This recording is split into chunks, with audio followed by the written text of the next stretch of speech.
Good morning, good Monday morning, and welcome to Meta Mondays. I am your host, Dr. Linda Williams Lockhart. So last Monday, we talked about what trust actually looks like. What does trust actually look like? That's what we talked about last Monday. Well, this Monday, the title for the podcast is going to be When Trust Doesn't Seem to Work.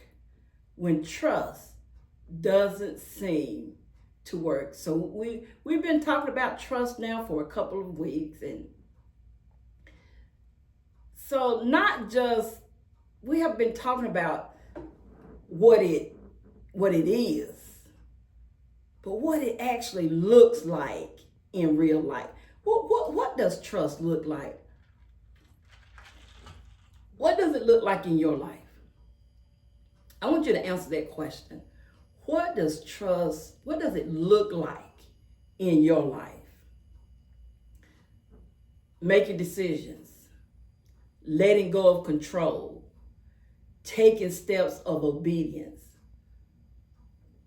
Maybe you've taken those steps, but then something happens. You trust, you step out, you do what you believe God is asking you to do, and nothing changes. Or worse, things get harder. Anybody ever experienced that? That you trust, you step out, you do what you believe God is asking you to do, and nothing changes. Or things got harder. And that's the moment where a deeper question shows up. Did trusting God actually make a difference? Did it actually make a difference? I want you to ponder over that. Think about that in your life. Most of us have expectations we don't always admit. We believe that if we trust God, things should work out. Been there, done that.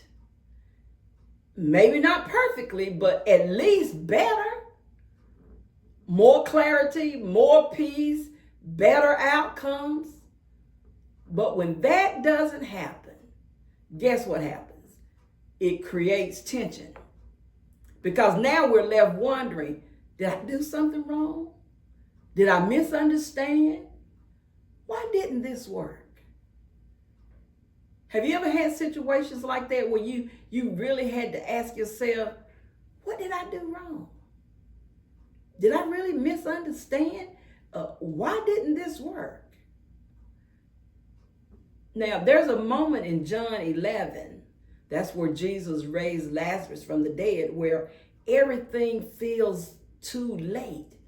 Jesus is told that Lazarus is sick, and instead of going immediately, he waits. And by the time he arrives, Lazarus is dead. And the response from Mary and Martha is an honest response. Because they both said, Lord, if you had been here, my brother would not have died. Now, this statement carries disappointment. Let me ask you this. I want you to pause and think.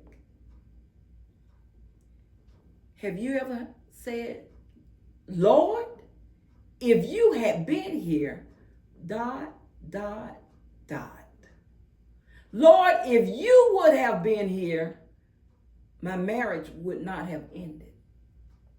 Lord, if you had been here, my job would not have ended. Lord, if you had been here, my child wouldn't have died. Lord, if you would have been here, you fill in the blank. Because I was like Mary and Martha. Lord, if you had been here, my brother would not have died. See, this statement carries disappointment. It carries confusion. It even carries a little frustration.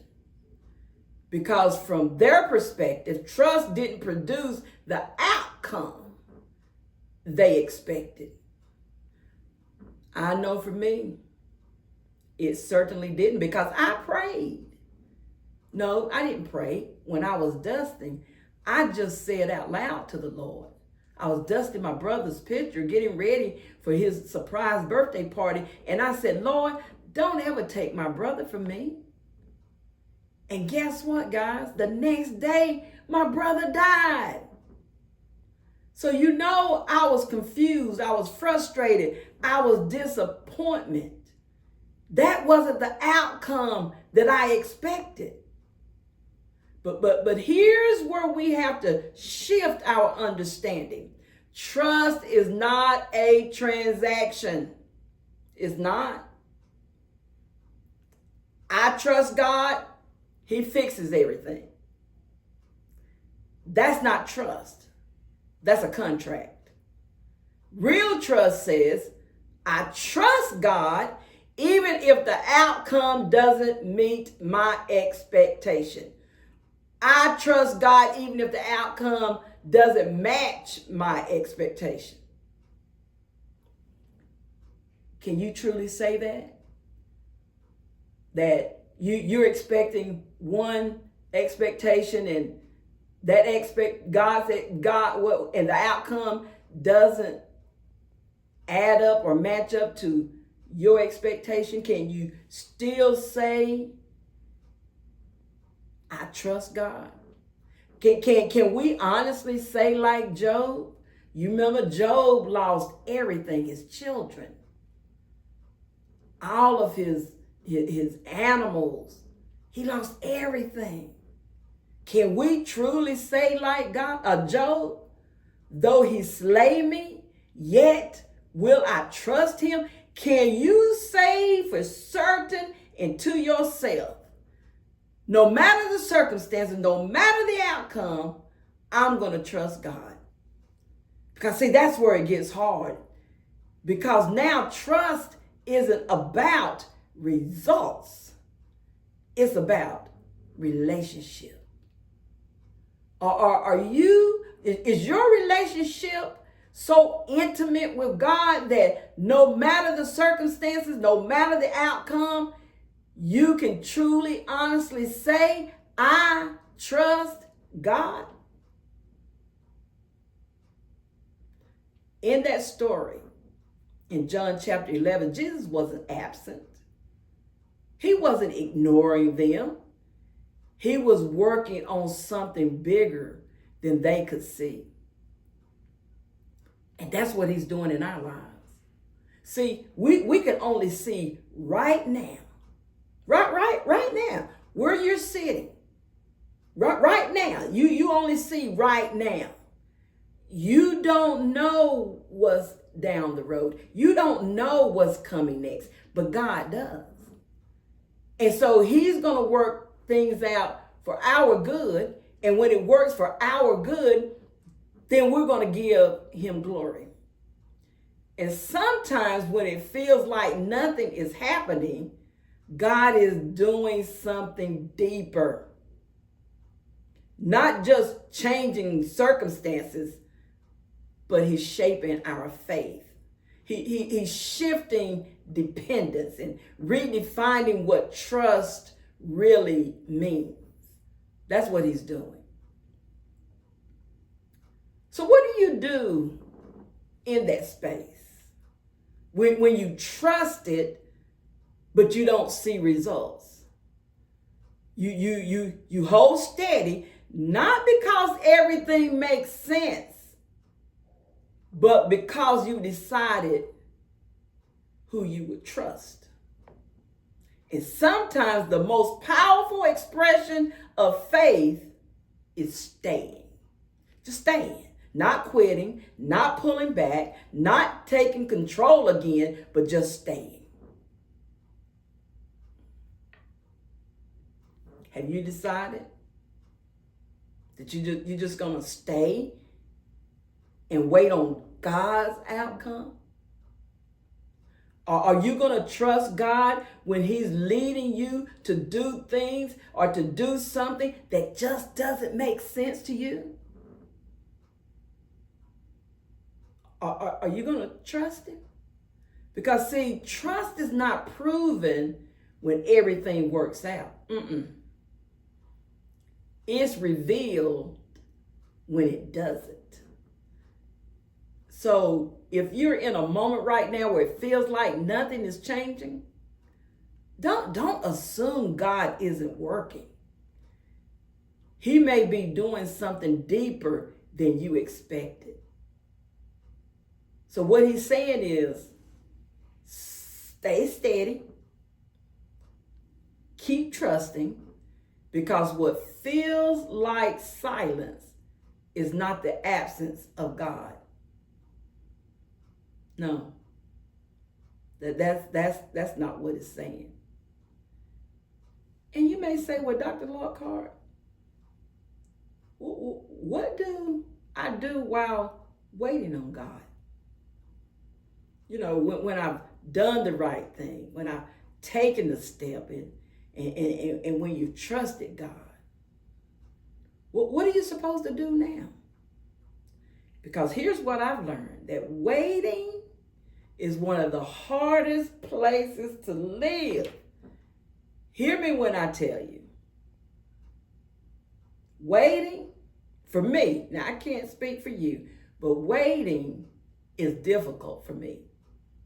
Because waiting, it feels inactive, it feels uncertain, and if I'm honest, it feels frustrating.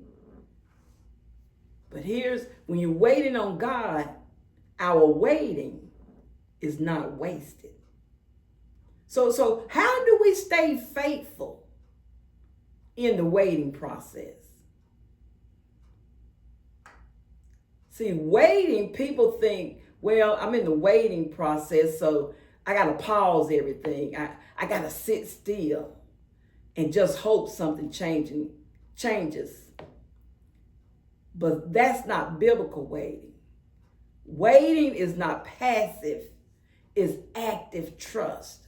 It is choosing every day to stay aligned with God, even when nothing is moving. And that changes the way you see it. Because now waiting isn't empty, it's intentional. And one of the biggest dangers in waiting is drifting. When nothing is happening, it's easy to pull back spiritually. I'm telling you from experience, we lose consistency. We disconnect from what we know is right. This is where faith matters most. You don't need new direction. You need to stay anchored in what God has already said. We have to keep showing up. We have to keep praying. We have to keep obeying what we already know. Because stability in the waiting builds strength for what's next. But here's something we all tend to do. When things take too long, I know for me, I start creating conclusions. It's not going to happen. This must not be God's plan. Nothing is changing. But the truth is, we're in the middle of the story. And middle moments are often unclear. Because see, in John 11, everything looked final until it wasn't. And if they had defined the story too early, they would have missed what Jesus was about to do. So we got to be careful not to write an ending while God is still working in the middle. Because I told you all, when I was working on my doctoral work, oh my goodness. When that writing got so difficult, I was saying, Lord, If you want me to quit, just say the word. Woo! When I got right in the middle of it, good gracious of life. Maybe this wasn't what God wanted me to do. Oh, this is too hard. I can't do this. And the Holy Spirit simply said to me, are you going to trust me? Are you going to trust me? And so when I began trusting, that's when he took control. When I started obeying his voice, that's when things started falling into place. Because faithfulness is what we can control. Faithfulness prepares us for the waiting process. Because God makes us wait. Would you agree with that? And see, and this is the part most people don't realize. Waiting is where trust actually grows. Not when everything is clear, not when everything is working, but here in the waiting, in the uncertainty, in the silence, in the unknown. This is where our foundation gets built. So if you're in that season right now, don't check out. Just lean in. Stay steady. Stay faithful. Stay connected. Because waiting is not where things fall apart. It's where they're being formed. And what God builds in you in that waiting will matter more than what you're waiting for. It is my prayer that this episode will bless your life. And until next Monday, it is my prayer that you will have a super fantastic, great week. And remember, if you want a copy of my new book, Results, how to study the Bible with 7 simple principles, you can get that copy from my website, www.ugbministries.com. And let me go ahead and put this out. A lot of times, if you're going to my website, when you type in www.ugbministries.com, I'm finding out that it automatically takes off the UGB. I don't know why, so make sure you check that. But I pray that you will get a copy of my book. It's only $25. And until next time, may God bless you, and may heaven continually smile upon you. God bless you.